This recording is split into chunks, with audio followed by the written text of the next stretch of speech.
पहले समझिए कानूनी पहलू। भारतीय न्याय संहिता धारा 34 से लेकर 44, पुरानी आईपीसी धारा 96 से 106 कि अपनी या किसी और की जान माल की हिफाजत में न्यूनतम बल प्रयोग करना और उसके आत्मरक्षा में। एक तकिया कलाम है हमारे केस डायरी में, हंगामाए गिरफ्तारी में मुनासिब चोट, मुनासिब गैर मुनासिब नहीं, मुनासिब चोट पहुंचा करके दस्तयाब किया गया। और उसके बाद आप कहते हैं कि हम पूर्वाग्रह या प्रेजुडिस लेकर के जाते हैं, वो संभव ही नहीं है।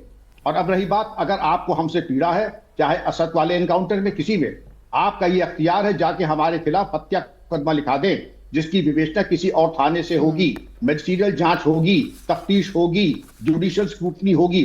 आप क्या समझते हैं कोई पुलिस अधिकारी आया है आप लोगों की चाकरी करने के लिए कि जब चाहे आप हमें जेल भिजवा दें? आपकी पार्टी के तो लीडर खुद ही इतने बड़े बैरिस्टर हैं, इंग्लैंड के तालिब इल्म हैं, और तमाम पार्टीज में इतने बड़े बड़े बच्चे जो बात करने के 10 लाख रुपए लेते हैं।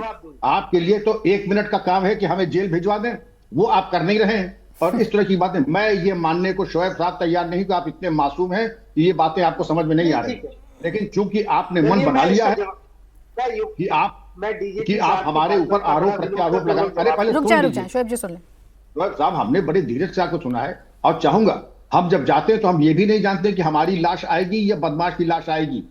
और 3 बार गोली के बाद मैं आपको बता दूं, वो बड़ा खौफनाक काम होता है। अगर यहां बच गए तो आप ऐसे हमारे हमदर्द बैठे हैं जो हमें जेल भिजवाने के लिए बेकरार बैठे हैं। ऐसा कोई हल्का फुल्का काम नहीं होता है कि मनमाने तरीके से हम किसी बात दें। मुझे मालूम है कि शोएब साहब, राजेश चौधरी जी, रोहित अग्रवाल साहब हमें हमारे पीछे खाल उतरवाने के लिए बिल्कुल बेकरार बैठे हैं। वो होने वाला नहीं है। हम लोग तौल करके साक्ष्य, और बिल्कुल चूंकि हमें मालूम है कि हमारा मैटर सुप्रीम कोर्ट तक जाएगा, जरा सी चूक हुई और हम चले गए, हमारा हो गया खेल खत्म, तो अपना करियर प्रतिष्ठा कोई दांव पे प्राचीजी नहीं लगाएगा। ठीक है शोएब जी, बहुत छोटा सा, फिर साजिद जी हैं और रोहित जी हैं, जल्दी बोलिए। हाँ, पहली बात तो ये है कि डीजीपी साहब बैठे हैं। मैं आपको बताऊं, देश की हमारे पास, मैं अपने पुलिस फोर्स की highest order of the respect करता हूं और डीजीपी साहब को रिस्पेक्ट करता हूं। मेरी पर्सनल भी उनसे बातचीत भी है, मैं उस पर सवाल नहीं उठा रहा हूं। मैं इस उत्तर प्रदेश की जो शासन व्यवस्था है, जिसमें माननीय योगी आदित्यनाथ जी हैं, बीजेपी की सरकार है। अब जाहिर सी बात है, जिसकी सरकार होती है प्रशासन व्यवस्था में, उसका दबाव तो होता है, राजनीतिक दबाव होता है, इस बात से इनकार कोई भी नहीं कर सकता। और जो सरकार की मंशा होती है उसके तहत अधिकारियों को काम करना पड़ता है, दबाव हो या जिस तरह के एजेंडा हो।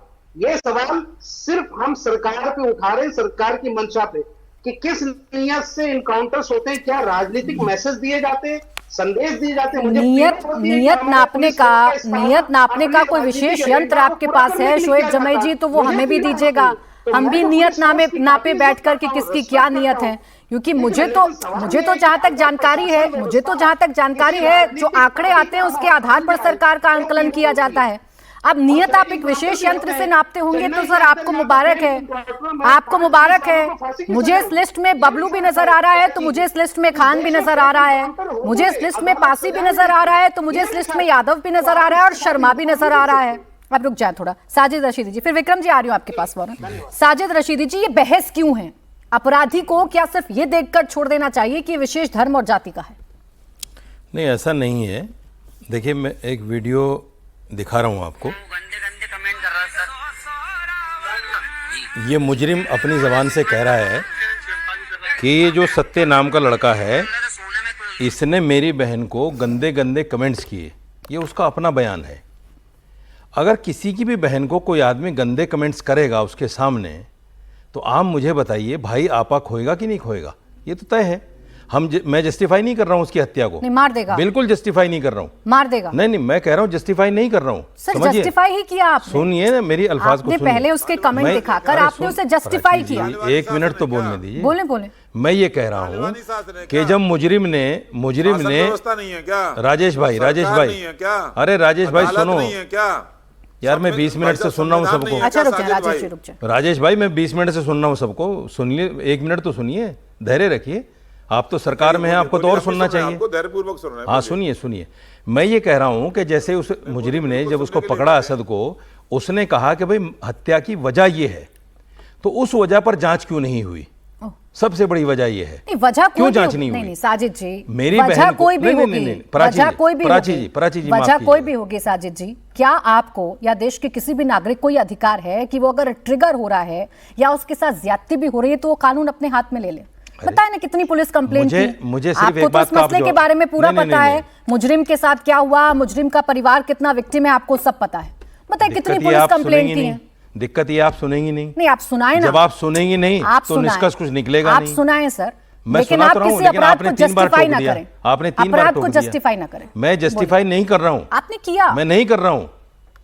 मैं उस वजह पे पहुंचना चाहता हूं जिस वजह से ये हत्या हुई, जिस पर आप लोग नहीं पहुंचना चाहते, क्योंकि टीआरपी इसी पर मिलेगी कि हाँ भाई मुसलमान ने हत्या कर दी, मुसलमान ने हत्या कर दी, मुसलमान ने हिंदू को मार दिया। टीआरपी तो इसी पे टीआरपी की मिलेगी चिंता ना करें, आप कानून हाँ, व्यवस्था की सुनिए, चिंता सुनिए, करें। सुनिए। टीआरपी की चिंता करने के लिए हम हैं। देखिए ये जिस आप तरह कानून व्यवस्था की चिंता अरे करें और जो मैडम। नैरेटिव जा रहा है ना आपके माशरे में, आप उसकी चिंता करें। 1 मिनट में 4 बार आपने टोक दिया मुझे। आप गलत मुझे बात बोलने करेंगे दो। तो मैं 100 बार टोकूंगी। हाँ तो बोलने तो दो, हाँ, कम से बोले। कम बोलने तो दो। बोले, आप सवाल कर लीजिएगा, मैं जवाब बोले दूंगा। बोले बोले कोई भी सिस्टम लोकतांत्रिक सर रुक जाएं राजेश भाई, अब आप बोलना शुरू कर दिया। अच्छा बोलें सर, बोलें। लोकतंत्र में एक सिस्टम है, सिस्टम ये है कि किसी भी मुजरिम को पकड़ा जाए, उसकी जांच की जाए, उस पर एफआईआर की जाए, उसको कोर्ट के समक्ष पेश किया जाए, कोर्ट तय करेगा कि इसको फांसी देनी है, कि इसको उम्र कैद करनी है, कि इसको क्या करना है।